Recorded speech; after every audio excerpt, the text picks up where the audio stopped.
Bonjour à tous, et c'est le Hater, on se retrouve pour une deuxième vidéo. Beaucoup demandé elle aussi, alors déjà je vais déjà réagir au drama Villebrequin qui est en ce moment, parce que certains m'en ont parlé, ouah, le bon timing, on sent qu'il veut faire des vues et tout. De base, je fais les vidéos juste pour l'amour de la connaissance, et parce que j'aime bien gaulerie, les montages un peu méta, un peu mème et tout, entre guillemets. C'est pour ça que je fais ça. Mais du coup, je vais quand même donner mon avis sur le drama Villebrequin, même si ça ne sera pas l'objet de la vidéo principale. J'ai vu, comme tout le monde, la vidéo de Sylvain hier, donc c'était hier, non, avant-hier, pardon, une vraie dinguerie, hein, le jour de la sortie de ma première vidéo, donc coïncidence, parce que moi j'ai réfléchi à sortir la vidéo, c'est venu en une après-midi l'idée, je me suis dit, allez, j'envoie, direct, hein, à l'américaine, sans pas trop de montage, pas de son, pas de micro, tu vois, bas les couilles. Et il a droppé ça en même temps. Donc dinguerie, ça m'a peut-être apporté un peu de visibilité parce qu'elle a plutôt bien marché, quasiment 300 vues en un jour. J'étais content. Merci à vous pour la force. Et vous m'avez dit fais-en une autre, React au Villebrequin sur le Vultec sur la F1, le Vultec sur le rallye, le groupe B et tout. Alors j'ai regardé vite fait les vidéos sur le groupe B sur la F1. En fait, les angles qu'ils ont choisis pour le Vultec, je les trouve pas intéressants à proprement parler.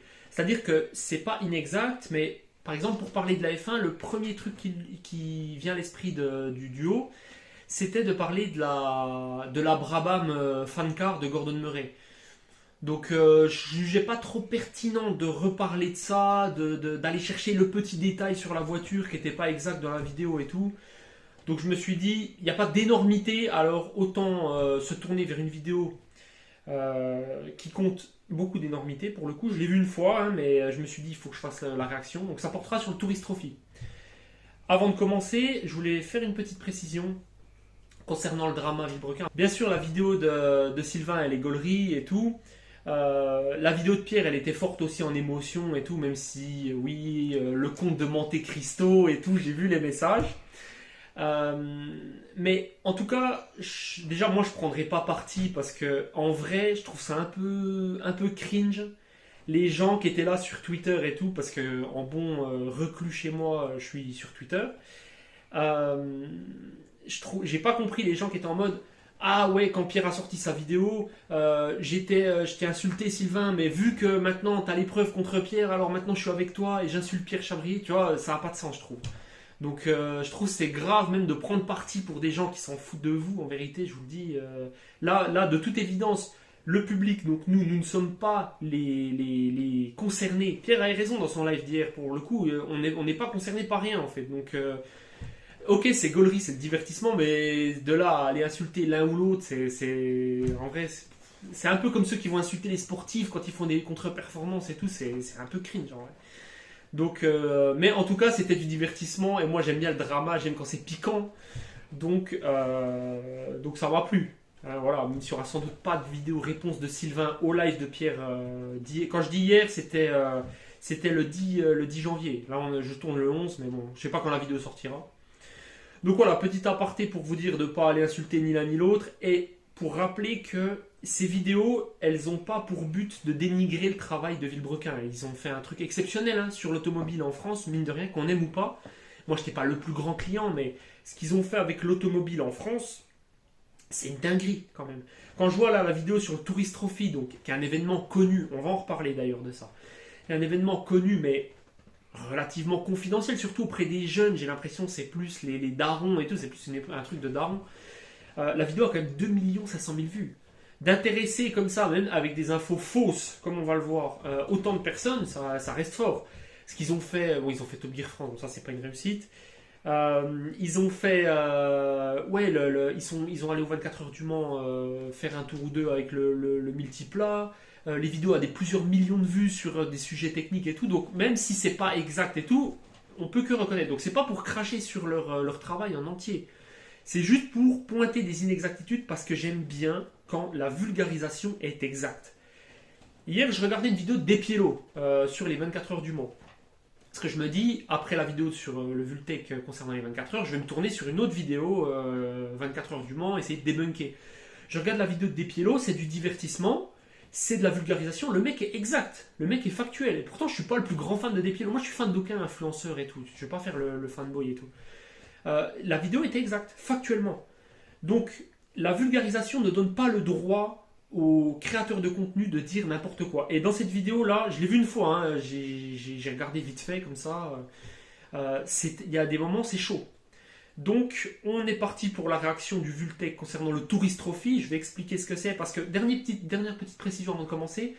Dans la vidéo réaction au Vultec concernant les 24 heures, j'étais assez, comment je pourrais dire, assez précis dans certains points, mais sans expliquer au plus grand nombre. Et vu que ma chaîne n'a pas pour objet de m'attaquer H24 à Villebrequin et de faire que des réactions à Villebrequin, je vais peut-être pas faire toujours le même sujet, je vais peut-être pas parler que de sport méca d'ailleurs. Donc je vais essayer d'expliquer un peu plus en détail, surtout que le Tourist Trophy est moins connu que les 24 heures. Donc voilà. Allez, on est parti pour le Tourist Trophy, le Titi, en bon français avec la vidéo de Villebrequin. My name is Sylvain. Petite intro humoristique. Hein. Yeah. Oh, thank you. Today we're gonna talk. Alright then. Okay, today we're gonna talk about the Tourist Trophy. J'ai beaucoup yappé en intro, mais bon, c'était nécessaire. Okay, today we are going to Le talk yappeur en about chef. the dangerous road race ever made in the history of the town. And I like to suck some. Allez, on passe.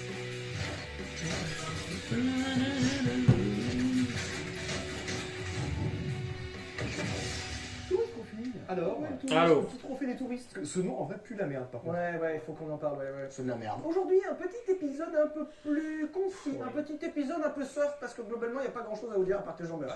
Voilà. Déjà là, ça passe pas. Alors, je vais revenir aussi sur une critique qui m'a été faite suite à ma vidéo. Critique objective, hein, constructive.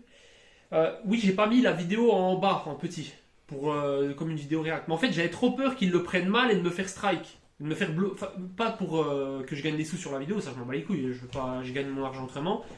Mais qu'elle soit bloquée, quoi, qu'on puisse plus l'avoir. Donc c'est pour ça. Peut-être que dans cette vidéo au montage, on mettra des extraits si on n'a pas la flemme en vrai. Mais là, première chose, il dit il n'y avait pas grand chose à dire, petit sujet rapidement. Et j'ai vraiment l'impression que cette vidéo, elle a été faite pour combler un trou dans le programme édito, quoi. C'est un truc de malade. À des moments, ça va être décousu. La recherche, il l'a fait en direct. Je vais y revenir quand ce sera le cas. Là, il dit il n'y a pas grand chose à dire, petit sujet léger. Le Tourist Trophy est l'une des plus anciennes épreuves de l'histoire des sports mécaniques. De l'histoire motocycliste comme de l'histoire automobile. Ça date de 1907. Et à mon humble avis, hein, pour moi, elle est plus grande, plus prestigieuse encore que deux épreuves de la fameuse triple couronne avec laquelle il nous a bassiné dans l'épisode précédent. Pour moi, le Tourist Trophy, c'est au-dessus des 500 miles d'Indianapolis. C'est au-dessus du Grand Prix de Monaco de Formule 1. Et oui, je le dis face cam. Oui, le Tourist Trophy, ça rivalise avec les 24 heures du Mans en termes d'histoire, en termes de prestige, en termes de dangerosité, en termes de grandeur, en termes d'importance des acteurs. C'est mythique. Donc, quitte à faire une vidéo sur un événement comme ça, tu peux pas dire à la fois que tu vas le bâcler en fait. T'annonces en intro que tu vas le bâcler. Ça me pose un problème déjà. Le résumé est bon, hein. Grosse boule, vite, vroom vroom, deux roues, grosse boule, énorme boule, qui équilibre bien la moto d'ailleurs, normalement. Nom de merde, nom à chier, grosse boule. Tourist Trophy. En vrai, on peut l'arrêter là l'épisode, je crois.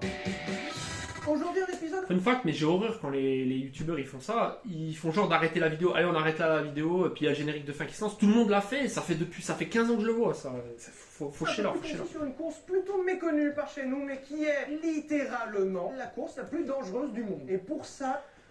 Deuxième énormité, une course plutôt méconnue. Alors certes, j'ai dit que c'était moins connu que les 24 heures du Mans précédemment. Le Tourist Trophy reste l'une des épreuves majeures du calendrier sportif, tout du moins en sport mécanique. Quel motard ne connaît pas le Tourist Trophy? Tous les motards le connaissent. Et les motards, il y en a beaucoup de gens déjà, en France. Donc oui, c'est un peu plus méconnu que... Enfin, c'est un peu moins connu, devrais-je dire, que d'autres épreuves. C'est pas la Formule 1, par exemple. Mais ça reste une épreuve majeure, tout le monde le connaît. C'est comme le Paris-Dakar. C'est sans doute plus connu que le Paris-Dakar, ou au moins ça rivalise. On peut pas dire le Paris-Dakar, c'est méconnu. Donc je trouve que c'est un peu un manque de respect. Je sais pas si vous voyez un peu mon raisonnement, c'est un peu un manque de respect au truc. On a l'impression qu'il diminue l'événement depuis le début de la vidéo, ça me plaît pas trop parce que j'accorde beaucoup d'importance au Tourist Trophy et on va en reparler. Fallait qu'on vous fasse un épisode. Alors, c'est pas une course de voiture, c'est une course de moto. Mais quand même. On vous avait parlé de plein de trucs Voilà. à la con. On vous Course de avait moto. parlé du groupe B, qui était quand même un truc sacrément à la con. On vous avait parlé du Pikes Peak, qui est une course sacrément conne quand même. Le Pikes Peak, faut être sacrément con et avoir des sacrément... Ça me tue comme il dit du Pikes Peak dans toutes ses vidéos parce que on n'appelle pas ça le Pikes Peak, c'est la course de côte de Pikes Peak. Pikes Peak, c'est le nom d'un sommet dans le Colorado aux États-Unis. Le but c'est d'aller au sommet, pas tout à fait au sommet de la, vous m'avez bien compris, c'est pas sur le fait de la montagne, mais d'aller au-dessus, c'est une course de côte, tu pars en bas, tu vas au-dessus le plus vite possible. Mais c'est marrant de dire le Pikes Peak, je sais pas, c'est bizarre.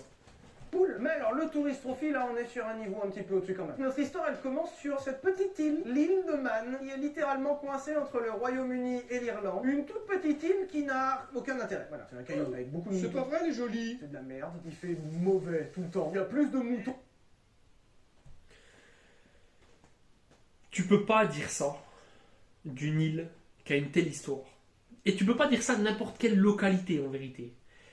C'est de la merde, c'est une île qui pue la merde et tout. Tu peux le dire sur le ton de la blague et tout, mais là, je sais pas, ça me gêne un peu. Même dans la blague, ça fait pas vraiment rire. Donc tu sais pas si c'était vraiment une blague comme leur générique de Yu-Gi-Oh là. Tu peux pas dire ça. L'île de Man, l'histoire remonte au temps celtique et tout. Ceux qui aiment bien cette histoire médiévale, les châteaux forts et tout, ils vont te régaler. En plus, ce paysage, c'est super beau, c'est montagneux, c'est au bord de la mer. C'est top en vrai. Habitants. L'île de Man, ça pue la merde. Il y a un seul truc qui est intéressant pour nous en l'occurrence. En plus, lui, il vient de Saint-Étienne, je crois. Donc, le mec se fout de la gueule du monde. L'île de Man est le seul pays. Ne disrespecte, hein. Grosse histoire aussi à Saint-Étienne, mais c'est peut-être pas le mieux placé pour critiquer la beauté d'une ville ou d'une île. Avoir aucune limitation de vitesse. Je te demande pardon? Ça peut paraître incroyable, mais l'île de Man, cette petite île, n'a aucune limitation de vitesse. C'était à l'époque, c'est pour ça que c'était fou. Mais ça a changé un peu parce que justement, les gens se prenaient pour des. Des fins de jeu.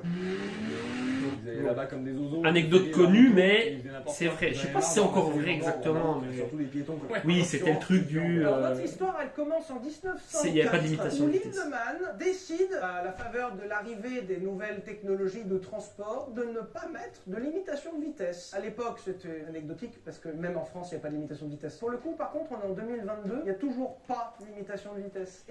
Alors, il explique jamais vraiment pourquoi il dit pas la spécificité de l'île de Man, donc je vais le faire. C'est parce que l'île de Man ne fait pas partie du Royaume-Uni. L'île de Man, il dit, c'est coincé entre le Royaume-Uni et l'Irlande. Ok. Donc c'est une île effectivement qui est entre les deux grandes îles britanniques. Mais le truc, c'est que ça dépend de la couronne britannique. Ça dépend du roi d'Angleterre. Ça ne dépend pas du Parlement du Royaume-Uni. C'est une dépendance au même titre que les îles anglo-normandes que sont Guernesey et Jersey, en gros. Donc c'est ça qui est marrant avec l'île de Man, c'est qu'ils ont leur propre monnaie, ils avaient leur propre langue, le manoir, ils ont leur propre gouvernement et tout, donc ils ont leur propre championnat de foot aussi. Donc c'est dommage qu'ils parlent pas de ça, c'est ça qui rend la course aussi particulière, c'est que ça se passe dans un endroit improbable en vérité. Le pays fait partie des très très rares pays au monde à avoir des axes sans limitation de vitesse. Alors malheureusement, la vitesse relativement récemment a été limitée en ville. Or les jours où il y a le Tourist Trophy. En dehors des agglomérations, l'île de Man n'est pas soumise aux limitations de vitesse. C'est-à-dire que l'on est à la vitesse que vous voulez, quand bien même ce serait 300 km/h. Exactement comme sur l'autobahn en Allemagne. Alors l'autobahn, 300 à l'heure sur les routes de l'île de Man. En général, tu as 3 voies, c'est dégagé. Le bitume est relativement bon, tu as la place. L'île de Man, les routes, elles ressemblent à ça. C'est illimité. Là, il faut quand même Quand il dit ça, il montre une route de campagne. Hein. Donc oui, tu peux pas prendre 300 sur l'île de Man. Enfin, à moins de faire le petit, justement. Les gens ne roulent pas très très vite parce que les routes ne le permettent juste pas sans prendre des risques inconsidérés. Et ça tombe bien, la course dont on va parler profite exactement de cet état de fait. Au tout début, le Tourist Trophy se dispute uniquement sur des motos, puisque c'était à l'époque les véhicules les plus performants. Et au début, le Tourist Trophy se dispute uniquement sur une petite portion d'une vingtaine de kilomètres. Grosse erreur, bon là c'est au montage. Il met une photo du tracé de l'île de Man, mais le tracé actuel, donc il fait 60 km ou un peu plus. Donc c'est pas une vingtaine de kilomètres. sur laquelle, je vous fais pas de dessin, les mecs soudent comme jamais dans la limite C'est de vrai. 60 km/h de moyenne. Ouais, voilà, hein, c'est-à-dire que gardez ce chiffre de 61 km/h de moyenne à comparer avec le chiffre actuel qu'on vous donnera tout à l'heure. Et à comparer avec la moyenne en France de circulation, où une voiture en moyenne dans sa vie circule à 50 km/h de moyenne. Voilà, à l'époque, la Ça, c'est moyenne fou, ça, de je la trouve. course, donc une course sur route fermée exprès pour l'occasion dégagée, 61 km/h. C'est-à-dire des fourchettes qui devaient aller entre 30 et 90 km/h. Je pense qu'à 90 sur ton monocylindre là. On est en 1910, les gars. La Première Guerre mondiale n'existait même pas encore. Et je pense même qu'à ces vitesses-là, vraiment, je pense que tu lâchais pas. Je pense qu'ils avaient des parties cycles qui étaient adaptées. Bien vu. Ils avaient des pneus à Bonne cheval, analyse. Ils devaient être des pneus de vélo. Il devait y avoir du caca au fond du slip. Hein. Ne vous inquiétez pas, le caca au fond du slip va être récurrent dans cet épisode. Je suis désolé, ça va être très beau fin. Mais là, pour le coup, entre les boules et le caca au fond du slip, ça va pas être très propre. Hein. Ça change de leurs autres vidéos. Nicolas. Il faudra attendre 1911 pour arriver C'est au de l'ironie, tracé que hein. l'on connaît. Donc, c'est-à-dire que c'est l'une des plus vieilles courses du monde. Pardon. Pour le coup, c'est vrai. de presque 60 km. Traverse une trentaine de villages et fait littéralement le tour de l'île. Donc la Erreur. Erreur, parce que là, celui qui connaît pas le Tourist Trophy, donc je présume leur audience de base, voilà, qui veut s'intéresser au Tourist Trophy, ils ont le droit d'avoir l'info exacte. Et non, le circuit ne traverse pas une trentaine de villages, il en traverse 9 villages. Lui, il a dû confondre, enfin ceux qui ont fait les recherches, hein, je ne dis pas que Sylvain a fait les recherches et il s'est trompé, mais ceux qui ont fait les recherches ont dû confondre avec le nombre de communes traversées, des endroits d'une commune, mais où il n'y a pas de village. Mais on voit souvent les images du Tourist Trophy où ils sont en train de passer à fond au milieu des trottoirs dans une ville, en milieu urbain, quoi. Et ça, il y en a vraiment 9 qui sont traversés, dont les deux plus, je crois que c'est les deux plus grandes villes de l'île, Douglas, la capitale, où est donné le départ, hein, d'ailleurs, avec cette descente sur Bray, l'un des virages les plus mythiques de tous les sports mécaniques. Après, il y a Glenvine, tout le tour de l'île. Le village où on voit souvent l'image où ils sont en train de passer à fond, la route semble serpenter comme ça, il s'appelle Kirkmichael. Je mettrai sans doute une photo. Le village s'appelle Michael, le passage s'appelle Kirkmichael. Et ils arrivent avant de prendre la montagne, parce qu'il y a toute une partie sur la montagne où on ne traverse aucun village, où il n'y a rien. Ils traversent la ville de Ramsay, la deuxième plus grande ville de l'île de Man, avec le freinage de Parliament Square et tout. c'est faire le Donc tour non, de l'île. c'est pas 30 villages. Il y a plusieurs C'est pas en ville, hein, c'est pas urbain. Mais un tour, c'est 60 bornes et c'est un tour de l'île. 17 minutes. Putain. Ouais, 17 minutes pour faire le tour de l'île, ouais, c'est cohérent comme. Hein. À l'époque, les pilotes Ça se pousse. lancent à faire ce tour de l'île, donc avec leur pétrolette de l'époque. Hein. Et il faudra attendre peut-être 80 ans pour que ça commence à devenir intéressant quand même. Tu commences à avoir vraiment les premiers. J'ai eu 4 au bac de maths, alors que j'ai fait un bac S, donc pas mal. Par contre, il y a un gros problème, parce que là, il me sort une dinguerie mathématique. Il était dans les années 10, et là, le mec, il me dit, il faut attendre 80 ans pour que ça devienne intéressant. Donc, si je suis pas trop con, c'est dans les années 90 que ça commence à devenir intéressant. Il prenait 160 de moyenne dans les années 50, déjà. Et il va le dire après, je crois, il me semble. Donc là, faut doser. Hein. C'est mort et ouais. Parce que juste pour information, parce que là vous imaginez peut-être que du coup faire 17 minutes un tour de 60 km, c'est juste un rond en fait, mais pas du tout. Hein. C'est le paradis des motards là-bas, d'accord? C'est-à-dire que toi tu te dis dans ta petite vie, ouais j'adorerais avoir des virages et tout, c'est sympa des fois des petits virages, 260. C'est faux. En tout cas, c'est pas comme ça que j'imagine le paradis des motards. Pour ceux qui ont une moto, j'imagine que vous avez en tête, quand il évoque l'expression paradis des motards, vous avez en tête le col du Stelvio en Italie, vous avez en tête le col de la Fourca en Suisse, dans les Alpes, avec des lacets comme ça. L'île de Man, c'est à fond du début à la fin, quasiment. C'est énormément de lignes droites. D'ailleurs, il y a beaucoup de casse-moteurs, notamment en sidecar, catégorie dont il ne parle pas, je crois qu'il n'en parle pas. C'est toujours à fond, ou presque. Il y a des endroits de mémoire où les pilotes sont, je dirais, pas loin de 1 minute à fond. Il faut se rendre compte ce que c'est 1 minute à fond de 6. 1 minute, j'exagère un petit peu, mais oui, plus de 30 secondes, c'est certain. Virages il y a dans un tour. Et le mec il met 17 minutes. Ça fait les années 50-60 que ça commence déjà à faire le 100. Il y a beaucoup de virages, mais c'est des tout petits virages. Après, je dis pas qu'il n'y a pas de lacets, il n'y a pas d'épingles. D'ailleurs, il y a 2 grosses épingles sur le circuit, principalement, mais la plupart du temps, ça se passe quasiment à fond. miles de moyenne. Mais ça devient vraiment intéressant, les premiers morts graves. Oui, les premiers morts graves, ça Les va être morts intéressant. graves, parce qu'il y a des morts pas graves. La course est dans un relatif anonymat jusque dans les années 60 parce que Michael. Là, il sort cette info, hop, du chapeau. Parce que le truc, c'est que le Tourist Trophy de l'Île de Man, à la base, était au championnat du monde motocycliste. Donc le championnat du monde motocycliste, c'est le MotoGP. On connaît actuellement, hein, voilà, Marquez, Rossi, Rossi à 5 ans, mais t'as capté, Quartararo, Rossi, Marquez, Bagnaia.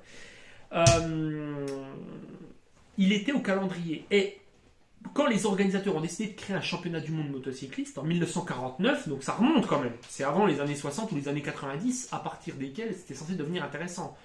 La première course qui est organisée au championnat du monde motocycliste, c'est le Tourist Trophy de l'Île de Man.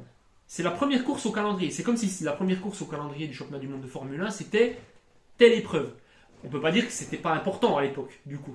Surtout qu'il est couru depuis 1907, avec interruption. Mais il est couru depuis 1907, le Tourist Trophy. Donc, non, c'était connu déjà à l'époque. Seule chose qui faisait que c'était limité, c'était la performance des véhicules et surtout la topologie du lieu. On va vous mettre 2-3 images là pour vous rendre compte à quoi ressemble un tour. C'est montagneux. C'est montagneux. Il met une vidéo on-board justement, le mec qui est en train d'être à fond. Tour du tour. Très impressionnant, littéralement un tour c'est de clair. l'île. L'île n'a pas été créée comme un circuit, d'accord. Ok, il n'y a pas de limitation comme ça, un circuit. Il y a 264 virages et ça traverse plus d'une trentaine de villages. Mais alors, L'info, ce qui est incroyable, c'est que les sortie mecs du traversent chapeau. des villages à bloc. Et voilà, là il monte. Effectivement, là c'est Kirkmichael, le passage sur l'île de Man. Là c'est urbain. Mais non, ça c'est la descente sur Bray, pardon, je me trompe. C'est dans Douglas, c'est juste après le départ. La descente sur Bray, effectivement, c'est en plein milieu de la ville. Mais c'est pas tout le circuit n'est pas en ville. Pas Macao. Hein. Genre, il y a des maisons, il y a des petits murets, il y a des trottoirs, il y a des dodanes. Et on sait ce que ça fait un dodane un peu vite. On n'est pas à cette vitesse-là. Non, ouais. On n'est pas en France, hein. Il n'y a pas de dodane sur le tracé de l'île de Man. Là, comment a-t-il pu trouver cette info? Comment a-t-il pu trouver une info comme ça? Il n'y a pas de dodane sur l'île de Man. Ils ne seraient pas en train de passer à 250 sur les dodanes, les mecs. Enfin, je sais pas, ça me paraît logique. Un dodane, un gendarme couché, hein, il entend lui. Et dans les années 60, alors qu'on parle de véhicules quand même très modestes en termes de performance, ils arrivent enfin à passer la moyenne de 160 km/h, soit 100 miles par heure de moyenne. 160. C'est une erreur. Hein, c'est une erreur historique. La première fois que les 100 miles à l'heure de moyenne ont été passés, ça remonte à l'année 1957 et la victoire de Bob McIntyre, un Écossais complètement oublié de nos jours, mais qui était un très bon pilote à l'époque, et qui a battu John Surtees, dont ils vont reparler, je crois. Et la barre des 100 miles à l'heure, elle est importante dans l'histoire du Tourist Trophy, parce qu'elle a longtemps été cherchée, et elle a un nom, elle s'appelle le tonne, donc celui qui passe les 100 miles heure, donc aujourd'hui c'est monnaie courante, hein, bien sûr, avec les 1000 cm3 qui sont de nos jours. Ça s'appelle passer le tonne. Voilà, c'est juste pour l'info. Mais du coup, ça date bien de 1957, donc c'est pas les années 60. Moyenne, en traversant 30 villages et avec 260 virages. C'est ce que je fais pour venir te voir. Hein. Sur autoroute. Il y a des petits bleds par chez moi. Un petit bled qui s'appelle... Dans Jacob. En Phaéton, il fait ça. Non mais t'imagines que même en voulant donner toute ta vie, genre là on te dit, il y a une autoroute, soude, il n'y a pas les flics, t'arriveras pas à 160 de moyenne. C'est impossible que t'arrives à 160 de C'est moyenne. vrai. Et les mecs Non, sont c'est autour fou, du la mille, vitesse, elle avec est des folle, routes mec. parfois qui passent qu'à une épaisseur de voiture, avec des dodanes, des villages, des murets, des arbres. Faut qu'il arrête avec les dodanes, faut qu'il lâche l'affaire. Oui, il y a des bosses, il y a certaines bosses, et parfois les pilotes sont susceptibles de décoller les deux roues. C'est ça qui est impressionnant, on voit souvent ces images de Tourist Trophy. Il décolle, roue avant un peu en travers dans les airs, il retombe, le coude, il frôle un mur et tout. Sauf que c'est juste une bosse de la route, c'est pas un dodane. De partout, aucune sécurité. Les mecs font déjà 160 de moyenne dans les années 60. Je crois qu'il va y avoir quelques îles dans cet épisode. Take Ah, mais the ça- leadership in the race. Ils les lancent toutes les minutes ou toutes les 2 minutes selon les années. Et en fait, il y a des pilotes plus ou moins rapides qui arrivent à se rattraper. C'est-à-dire que littéralement, il y a des mecs qui essayent de se dépasser sur une largeur où tu ne peux pas dépasser.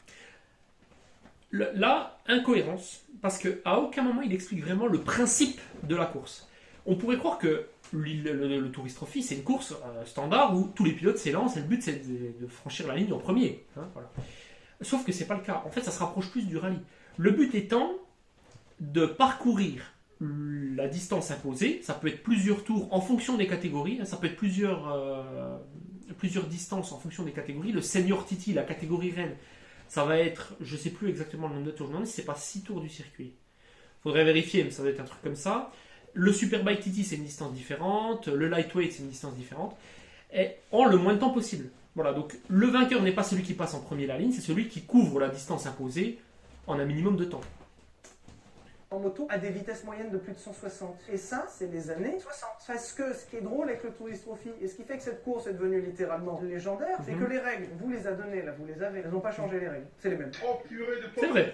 En partie, c'est vrai. C'est les mêmes, effectivement, les règles, elles n'ont pas vraiment évolué, c'est ça qui rend Ça qui est fou. et que c'est de la course des barjots en fait. Il y a un truc qui a changé par contre, peut-être les motos. Alors les motos, elles ont un poil évolué. Il y a eu des petits problèmes notamment qui ont fait coquer les réglementations n'ont pas changé, mais par contre avant elles faisaient partie des championnats du monde. Et le problème c'est que dans les années 70, il y a commencé à avoir vraiment des morts. Effectivement, un grand monsieur de l'époque qui est décédé, Gilberto Carlotti. Pardon, Giacomo Agostini, Bon, il se trompe, hein, mais c'est corrigé au montage, c'est Parlotti qui s'appelait.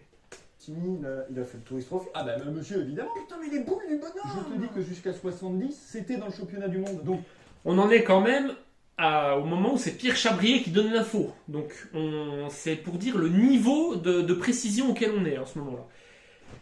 Là, Sylvain, qui a l'air d'être le mec un peu le main dans Villebrequin, il fait la recherche Google en live. Il recherche l'info alors qu'il est en train de tourner. C'est ça que j'ai pas compris. J'ai l'impression que pour ce tournage, ils se sont pointés dans l'entrepôt là, en mode qu'est-ce qu'on fait aujourd'hui, qu'est-ce qu'on tourne, de quoi parle-t-on? Et pendant que ça tournait, Giacomo Agostini il a fait le Tourist Trophy. Et là, Pierre Chabrier lui rappelle que bah oui, puisque vu que ça faisait partie du championnat du monde de vitesse motocycliste, MotoGP actuellement, les champions de MotoGP de l'époque le faisaient parce que c'était au calendrier.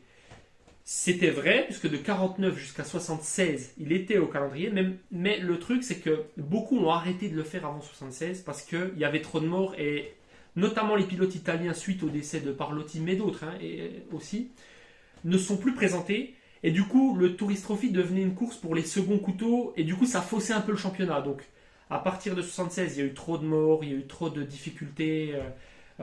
Et oui, ça faussait un peu le classement général, parce qu'on avait un mec qui gagnait tous les ans, personne ne le connaissait, même s'il y avait encore des très grands pilotes qui le faisaient dans les années 70. Je pense à Patenon, je pense à Tom Heron qui gagne encore dans les années 70 le Tourist Trophy. C'est des monstres les mecs, mais c'est pas les Giacomo Agostini, c'est pas les mains de leur époque. Donc il a été supprimé, et voilà, c'était la fin des vraies courses sur route comme ça.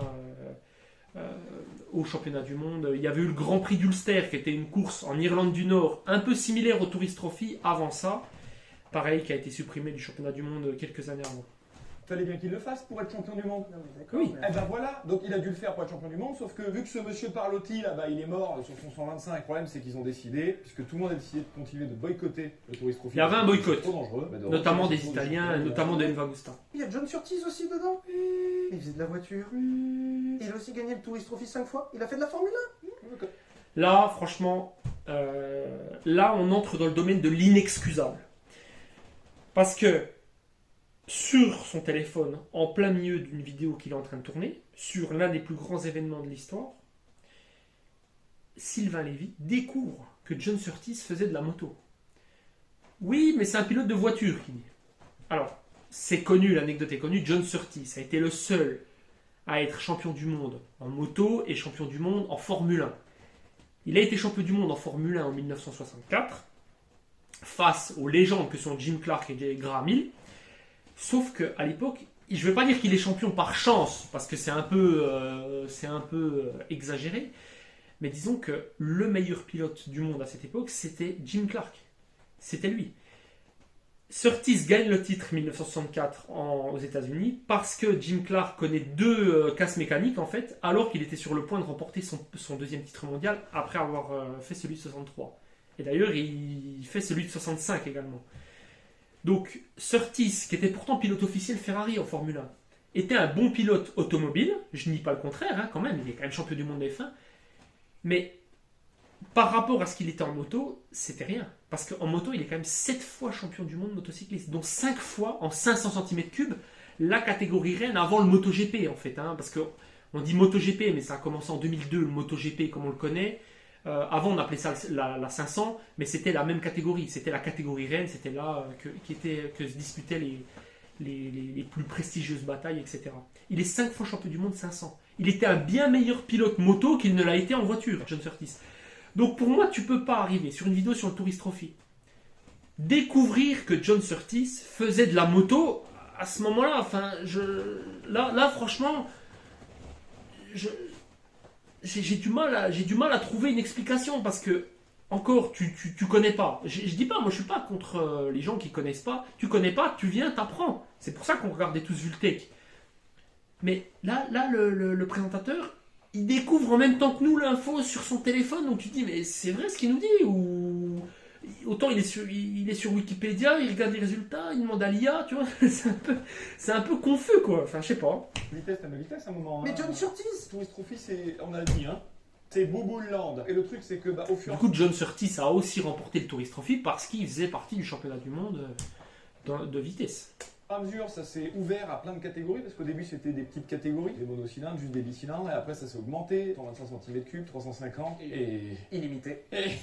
Dans Bah, 1000 quoi. 500 de temps ou 1400 temps quoi. Je comprends pas. Ou illimité. C'est pas des moteurs de camion, hein. Ouais, c'est 500, bah 1000 après quoi. Voilà. les années 70, Hyper commence sportive, à avoir réellement Superbike, des en fait. morts. Alors je vous spoil hein, l'histoire, hein. Il y a eu plus de morts au Tourist Trophy que d'éditions. C'est vrai. Et c'est une phrase qui est terrible à sortir. C'est-à-dire qu'en moyenne, il y a plus d'un mort par édition. La 100e C'est vrai. édition du Tourist Trophy était en D'ailleurs, il y a eu aucun mort l'an dernier et c'est assez rare que ça arrive. Donc on va prier pour que ce soit le cas encore en 2025. 2019. En à peu près 100 éditions du Tourist Trophy, parce qu'il y a quand même eu 100 fois le Tourist Trophy, c'est incroyable. 100 fois, c'est pas mal. Bah, le problème, c'est qu'il y a eu le double de morts. Voilà. Il y a eu plus de 200 morts. 2 morts en moyenne par édition. Par édition. C'est qu'en vrai, t'y vas pour concourir, t'as une chance vraiment de rester. Tu sais que dans la liste, il y aura 2 noms barrés à la fin de la course. Mais comment ça se fait que ce soit C'est le aussi jeu. risqué? Je ne comprends pas. Comment ça se fait qu'il y ait autant de morts? Image.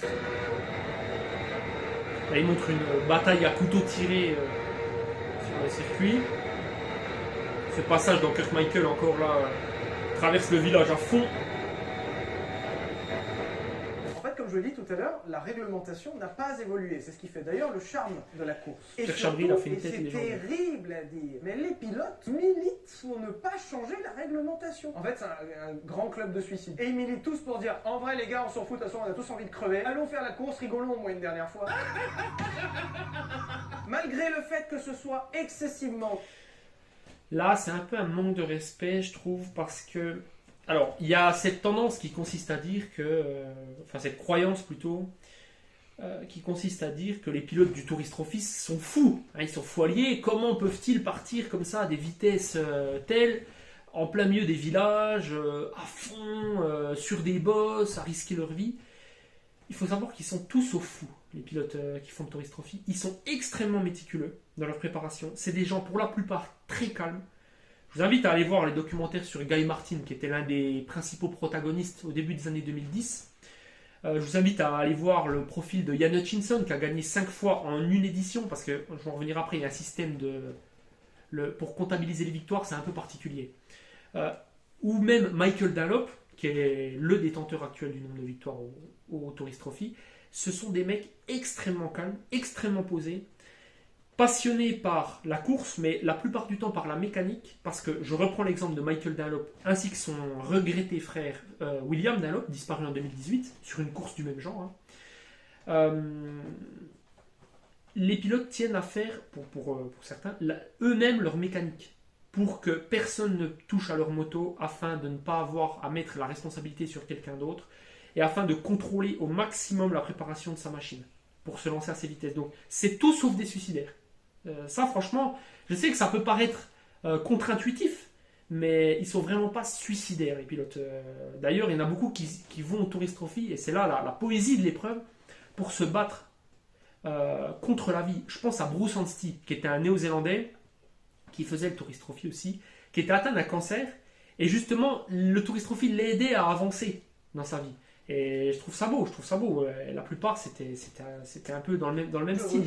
Ils veulent vivre la liberté, ils veulent ressentir la liberté. C'est ça qu'ils disent quand on les interroge sur le sujet. Plus que, oui, je m'en fous de vivre et tout. Non, non, ils ont des familles et tout. Hein. Les pilotes militent pour continuer, et surtout malgré ces 100 éditions. Donc je rappelle qu'il y a plus de 100 ans qui se sont déroulés. Les motos ont évolué du tout au tout. Dans les années 70, on passait déjà les 160 km/h de moyenne, avec des motos qui n'atteignaient pas 100 chevaux. 100 chevaux dans une moto, ça marche. Ah bah 100 chevaux dans une moto, ça commence à marcher. Ouais. Ça marchait, on est d'accord. On a essayé il y a longtemps un truc qu'on n'a pas filmé, qui était l'essai de Nouvelle Hayabusa, 200 et quelques chevaux, 330 en pointe qu'on a pris, ça va. Sauf que nous, on avait une place, une largeur folle, une longueur folle, on connaît la piste. Enfin, tranquille. Pas de dévers compliqué, pas de boss, Pas de dodan, pas de village. Déjà, t'arrives au Pas bout, de il y a un dodan. slibard taché. Hein. Faut qu'il arrête avec les deux. Ouais, Et on se chiait dessus avec des motos de 200 chevaux. Et sur les dernières éditions, la moto qui a remporté le record, c'est-à-dire la Kawasaki H2R, fait plus de 300 chevaux dans une moto. Une recherche Google suffirait à contredire son information, puisque la Kawasaki H2R, donc on la connaît, hein, oui, c'est ce modèle un peu prototype sorti par Kawasaki il y a déjà plusieurs années, qui je crois est détentrice du record de vitesse de pointe en moto, pour une moto pas de série mais de production on va dire, mais la moto n'a jamais pris le départ du Tourist Trophy. C'était un tour de démonstration au Tourist Trophy qu'elle a fait, elle n'a jamais concouru, et je pense qu'elle serait bien trop lourde d'ailleurs. Les motos qui remportent et qui vont le plus vite au Tourist Trophy sont des superbikes, similaires à celles qu'on peut retrouver dans le championnat du monde Superbike d'ailleurs, ou plutôt, devrais-je dire, dans le championnat anglais de Superbike, le BSB, parce que c'est là que la plupart des pilotes anglais s'entraînent pour participer au Tourist Trophy de l'île de Man. La Kawasaki H2, aucun pilote ne prendrait le départ à bord d'une Kawasaki H2R, ça ne fait aucun sens. Je ne sais pas où il a eu cette info, alors que ça se vérifie en 2 secondes sur Google.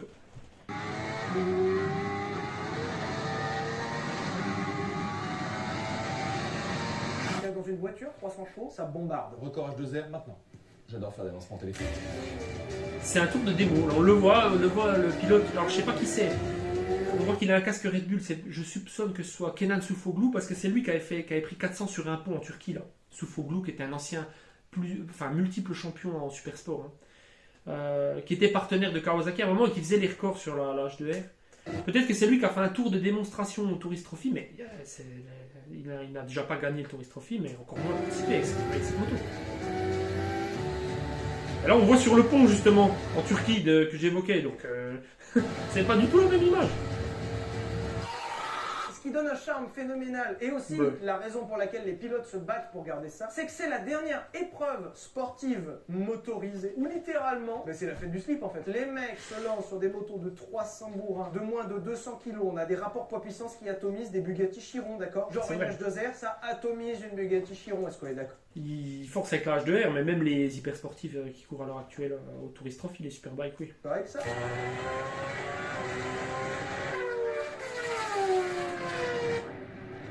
Il montre encore la H2R, hein. Et les mecs font des boucles sur des routes de campagne de 60 km avec des routes qui ne sont pas du tout adaptées. Parfois avec des temps abominables. Des fois ça pleut, des fois c'est gras, c'est l'enfer. Des Il fois faut il y a des souvenir moutons que la qui pluie traversent avait les causé quelques débats au départ d'un certain Tourist Trophy, mais c'était il y a plus de 10 ans maintenant. Certains militaient pour courir, d'autres non, mais en fait le problème sur l'île de Man, vu que c'est un peu montagneux, quand il y a du brouillard, l'hélicoptère ne peut pas décoller. Et du coup, ça annule toute course. villages à fond sur des bécanes de 300 chevaux. Ils traversent des villages. Il y a des trottoirs, il y a des murets, il y a des arbres, il y a des dodanes. Et il y a un dodane sur le tracé. Les mecs, les pilotes sur place, se font des théories pour prendre ce dodane le plus. Alors, là il dit il y a un dodane sur le tracé, donc on pourrait se dire mais le hater, mais tu dis de la merde en fait depuis le début, puisqu'il dit là il l'a pas inventé. Bah si il l'a inventé, parce que le dodane en question c'est un pont, a bridge, et c'est un bridge qui se trouve dans le village de Balo. C'est le mythique passage de Balo Bridge en fait. Donc c'est un pont qui est au milieu d'un village. Effectivement le pont est assez, comment je pourrais dire, hein, voilà, vous avez compris le mouvement.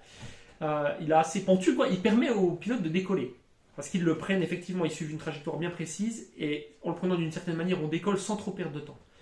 Sauf que c'est un pont, c'est pas un dodane. Voilà. C'est un passage mythique, par contre, oui, effectivement, parce que les pilotes décollent vraiment.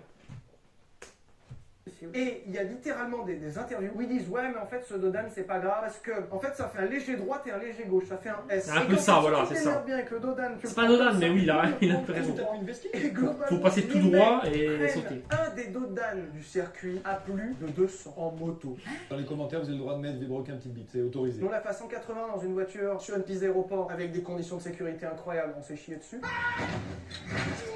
Elle était pas mal cette vidéo Les d'ailleurs. mecs le font à Oui, il sautait sur un dodane. 200 et surtout ils te disent tu peux le prendre à 200. Par contre au moindre degré qui est pas bon, tu te prends le trottoir qui est juste. 200, je doute quand même, à Balo Bridge, mais c'est à vérifier, mais en face. Et c'est fini. Faut doser. En plus, Tu imagines le stress du pilote, mais le stress de la petite dame qui habite dans la maison, qui est en face de ce putain de dodane. La petite dame, c'est oui. Mais le monsieur qui est sur la moto, déjà c'est sa faute. Il avait qu'à pas monter sur cette moto. Non mais d'accord. Il a qu'à pas prendre Dodane à 200. Oui. Et puis lui, il a pas peur. Hein. Non mais je crois que t'arrives à un moment, t'as plus peur. Je te dis, le cerveau, ils l'ont laissé là-bas. Parce que si t'as un cerveau, à ce moment-là, tu peux pas partir. La vitesse, le point. Pas du tout, pas du tout. Les mecs sont très conscients et oui, je dis pas après que quand ils sont à fond, il n'y a pas une déconnexion qui se fait, mais avant le départ, ils sont hyper consciencieux et ils rigolent pas avec la préparation et ils sont pas en mode foufou, allez, je pars comme ça, je m'envoie sur le circuit de l'île de Man. Maximum réalisé sur... Circuit de l'île de Man qui s'appelle la Snaefell Mountain Course d'ailleurs. Ils le disent pas, mais c'est comme ça que ça s'appelle. Je rappelle que c'est des putains de routes de campagne. Il va falloir mettre 1 million d'images pour que les gens comprennent. 331 km/h de pointe. Tout à fait. Et là, on arrive. C'est juste avant Ramsey en arrivant sur Sulby. La ligne droite de Sulby Strait, c'est là que sont réalisées les vitesses les plus importantes. Et d'ailleurs, c'est d'autant plus impressionnant parce qu'il y a toute une allée de platanes sur les côtés de cette ligne droite. Et ben, ça fait un peu un effet tunnel et ça rend l'image encore plus impressionnante. Alors, j'imagine même pas être sur la moto. Du coup, parce que là, on parlait de tout ça, des motos récentes. À la moyenne, comparée à la première édition qui était de 61 km/h, actuellement, on est à 221 km/h de moyenne. Sur un Ça ne se disputait pas sur le même circuit. Donc, sa comparaison ne tient pas debout. Le Tourist Trophy ne s'est pas toujours disputé sur cette fameuse Snaefell Mountain Course. Et les premières années, c'était pas le cas. Donc, tour de 60 km, 221 km/h. c'est comme comparer des patates à des oignons. Mais Pas vrai, la team. minutes pour Allez. aller faire les 60 bornes. Moi, le trajet de 60 bornes que je connais le mieux, c'est Saint-Étienne-Lyon. Et inversement, Lyon-Saint-Étienne, parce que je Ça fait pas rêver. Quand j'avais le Boxster au Z4, il y avait du samplon qui avait craché par terre, c'est qu'il n'y avait pas de radar, le Waze était là. Quand je le bouclais, les 60 bornes en 30 et quelques minutes, j'étais content. 17 minutes. Avec des virages dans tous les sens. Hein. J'étais sur autoroute, moi. Ça Toute envoie. petite bite. Après, ce qui est intéressant quand même, on pourrait dire n'importe qui y va et se bute en fait. Heureusement, non. Bah, moi j'y vais, je me bute. Oui, mais tu ne peux pas concourir. Du coup, pour les sélections, c'est pas exactement comme ils le disent, c'est le Man X ou le Man X GP en 600. là, le Manix, Pierre Chabrier, on le connaît, hein, il parle pas de la même chose. Il est peut-être très compétent dans ce domaine d'ailleurs, hein, d'après ce qu'il s'est dit récemment là. Non, il parle du Manx GP. Le Manx, pas le Man X, pas le Man X, le Manx. Manx, c'est le gentilé de l'île de Man en fait. Les habitants, on appelle ça les Manx, les Manois en français si vous préférez. Et c'est aussi une race de chat qui était autrefois endémique à l'île de Man. Donc voilà, si vous allez en Angleterre, vous pouvez trouver des chats Manx. Et ben voilà, c'est le chat de l'île de Man quoi. C'est simple. Et c'est aussi le nom d'une célèbre moto, Norton, la Norton Manx, hein, une moto mythique. Qui date maintenant, qui date du début du championnat du monde, hein, les années 40, les années 50, pardon. Début des années 50 en vérité.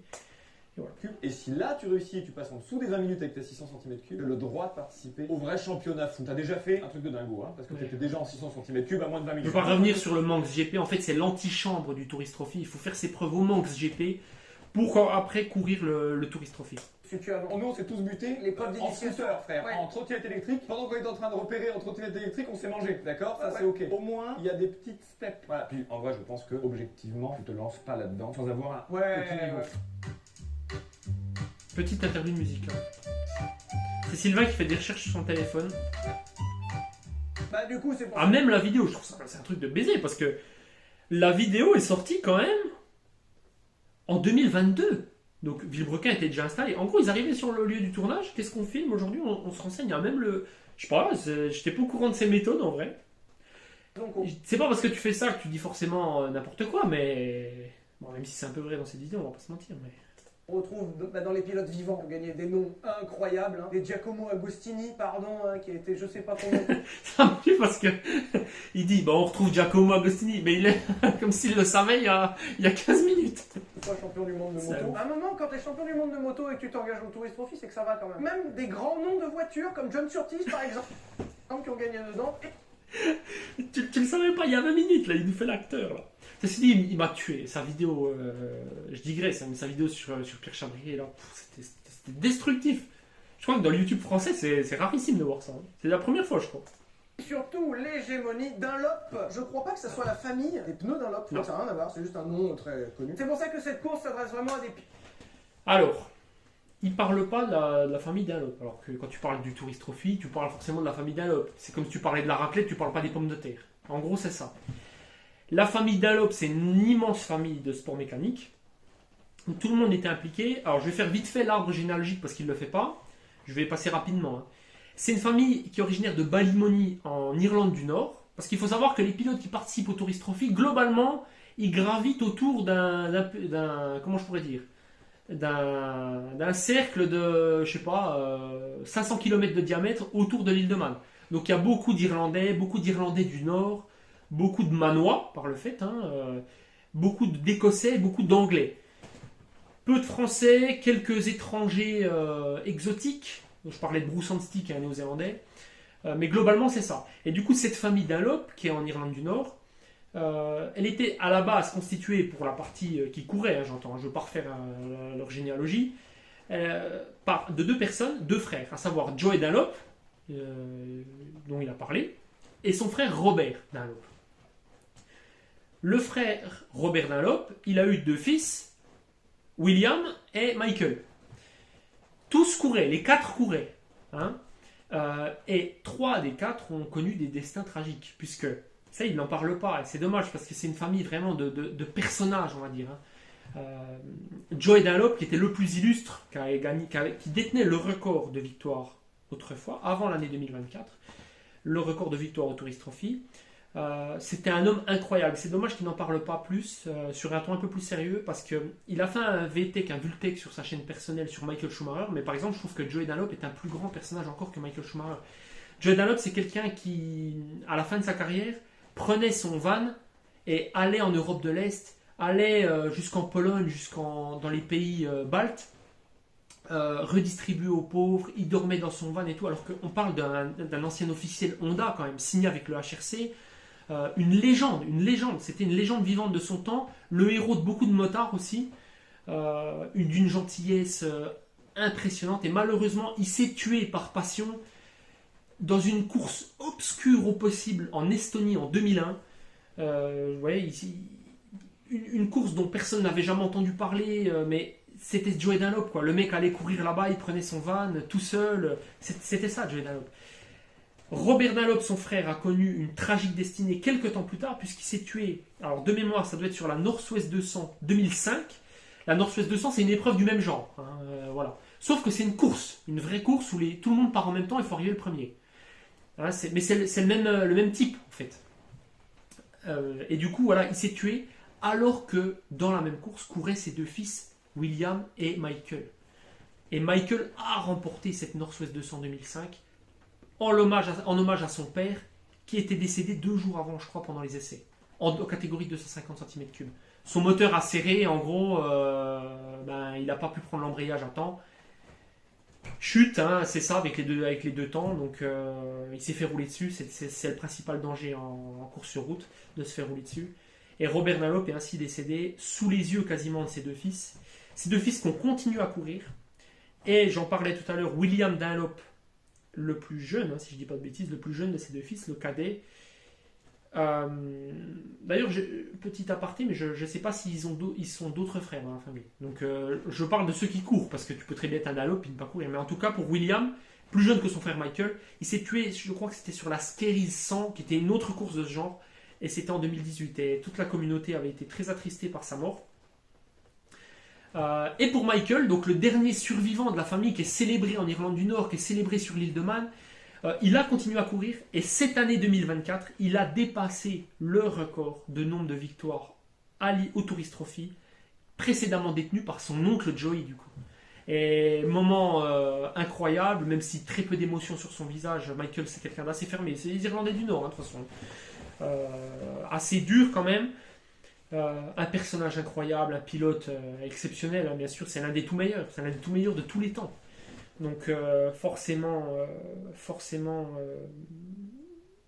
l'un des plus grands moments, je pense, de ces dernières années, même si on n'en parle pas trop, parce que c'est pas mainstream le Tourist Trophy, mais Michael qui bat le record de son oncle après la mort de son frère, après la mort de son père et après la mort de cet oncle, ça c'est quand même remarquable. Ultra guéri. Quand tu t'engages au Tourist Trophy, je crois qu'il faut avoir fait une croix sur la vie. Genre, faut vraiment Non, c'est fou. Partir, tu vois, c'est comme au casino. Tu pars avec un montant d'argent en disant il est perdu, et si je reviens avec plus, c'est bien. Bah, tu pars au Tourist Trophy, c'est pareil. Tu pars en disant, de toute façon, je suis mort. Et si je reviens vivant, eh ben, c'est champagne pour tout le monde, c'est pour moi. Eh ben, ça me fait plaisir. Eh les gars, oh, je suis vivant. Et c'est pour cette raison qu'on retrouve vraiment des pilotes ultra aguerris, des pilotes qui font vraiment le respect intégral de toute la profession. Un mec. Ça, c'est vrai que par contre, pour être rapide au Tourist Trophy, il faut être aguerri. Il faut d'ailleurs plus être aguerri qu'en forme physique, parce qu'on a par exemple des pilotes. Disons, avec tout le respect que j'ai pour lui, qui n'avait pas non plus l'apparence d'un athlète, du subathlète, on va dire, comme John McGuinness, qui a gagné plus de 20 fois le Tourist Trophy, et qui continue d'être très très performant à 50 ans. Donc voilà, mais c'est aussi la connaissance du circuit, c'est aussi connaître chaque bosse, chaque aspérité de la route, et c'est ce qui fait la différence sur le Tourist Trophy. Plus que la science du pilotage, plus que la forme physique, la forme athlétique. Pèse le Tourist Trophy déjà. Genre un Giacomo Agostini, qui était champion du monde plusieurs fois de moto. Le mec il pèse, il l'a gagné 10 fois. Il l'a fait une fois, et il y est retourné 9 fois. Joël. Alors en fait, il a disputé moins de Tourist Trophy que ce que Sylvain dit, puisque je vais en parler après. Je laisse tourner et j'explique comment sont comptabilisées les victoires. Dunlop, qui est le détenteur du record des victoires au Tourist Trophy sur les à peu près 100 éditions, l'a gagné 26 fois. D'accord. Comment tu peux faire une croix sur ta vie 26 fois? Alors lui, en l'occurrence.